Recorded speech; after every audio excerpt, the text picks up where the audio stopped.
मित्रहो नमस्कार. फुले शाहू आंबेडकर यांच्या पुरोगामी महाराष्ट्राला लाजवेल, मान खाली घालायला लावेल अशी एक घटना नाशिकमध्ये उघडकीस आली आणि ती म्हणजे खरात नावाच्या एका भोंदू बाबांनी ज्योतिष सांगण्याच्या नावाखाली अनेक महिलांची पिळवणूक केल्याचं प्रकरण उघडकीस आलं.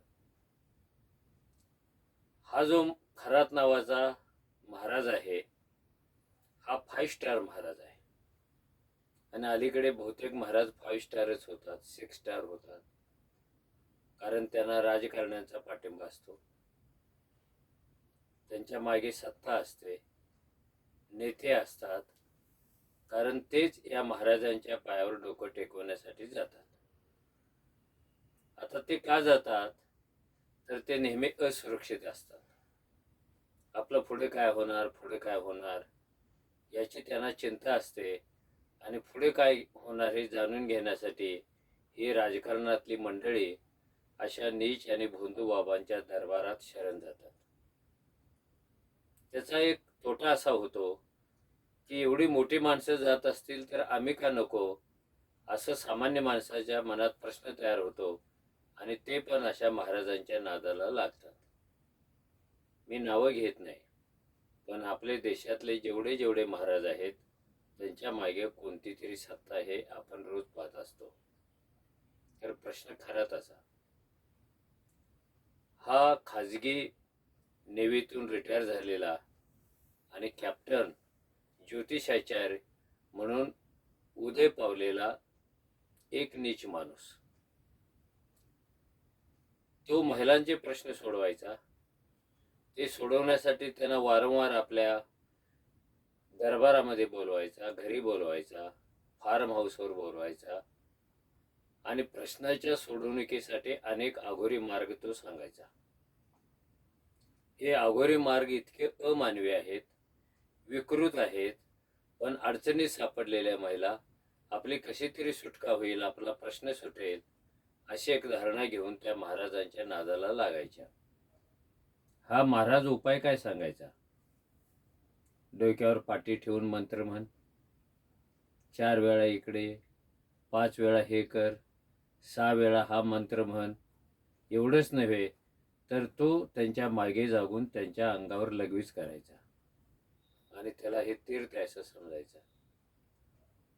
ही विकृती अनेक वर्षे चालू होती आणि गंमत म्हणजे सामान्य लोकांनी या विकृतीला पाठिंबा दिला होता, कारण ते पण असुरक्षित असतात.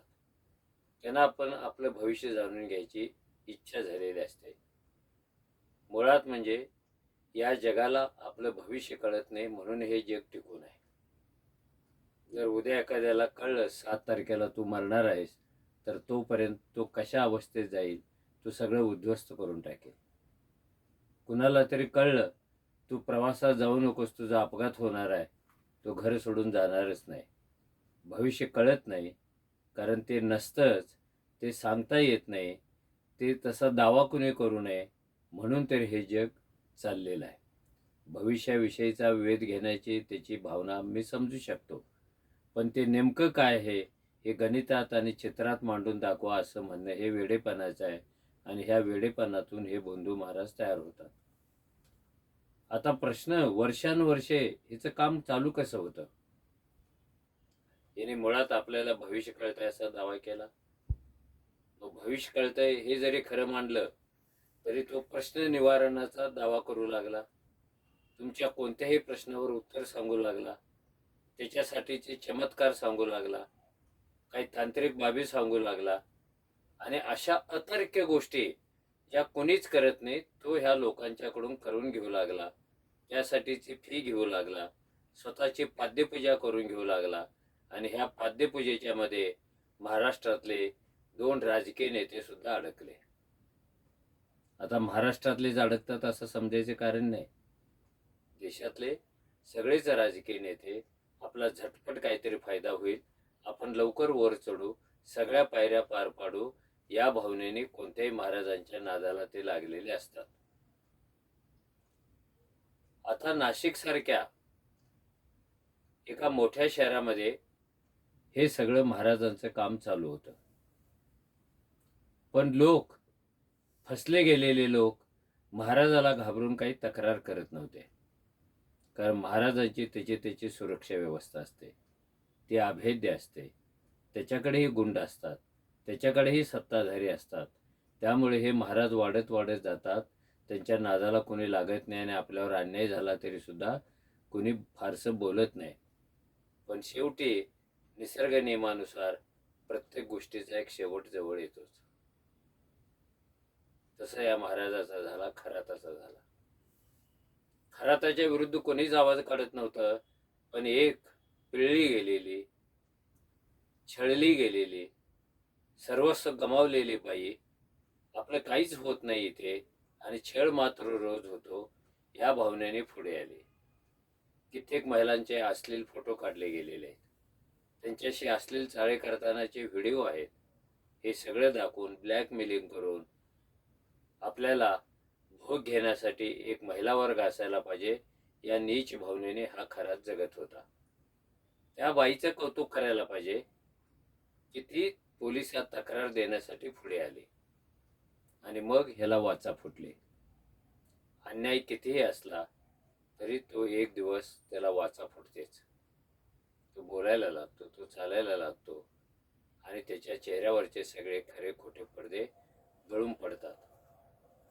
ह्या साऱ्या परिस्थितीमध्ये आपण एक काळजी घ्यायला पाहिजे की नवीन भोंदू महाराज आपल्यामुळे जन्माला येतात हे पहिल्यांदा मान्य केलं पाहिजे आणि ते जन्माला येऊ नयेत अशी आपली जीवन पद्धती असली पाहिजे, अशी आपली विचार पद्धती असली पाहिजे.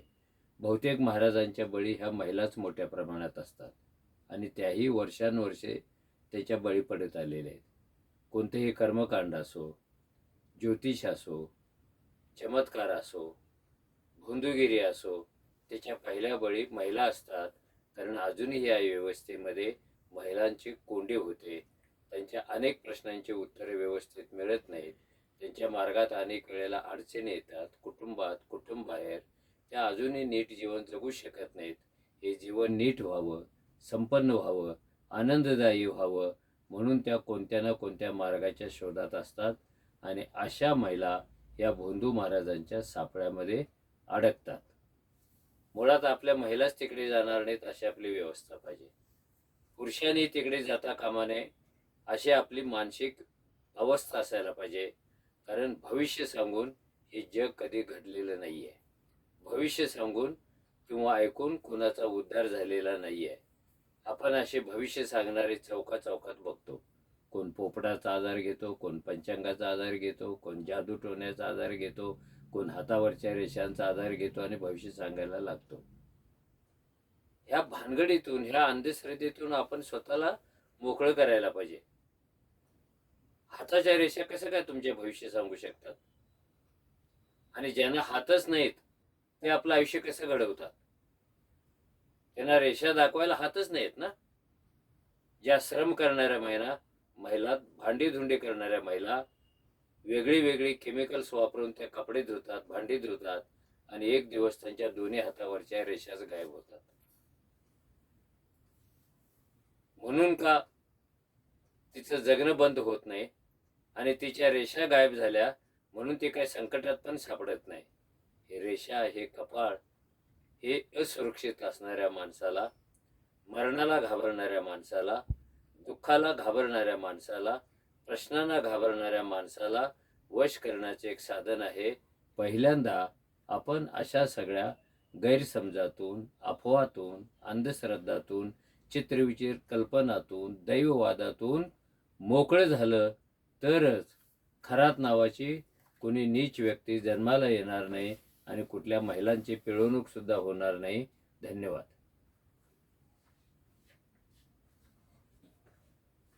करणं बंद झालं की नाही ना.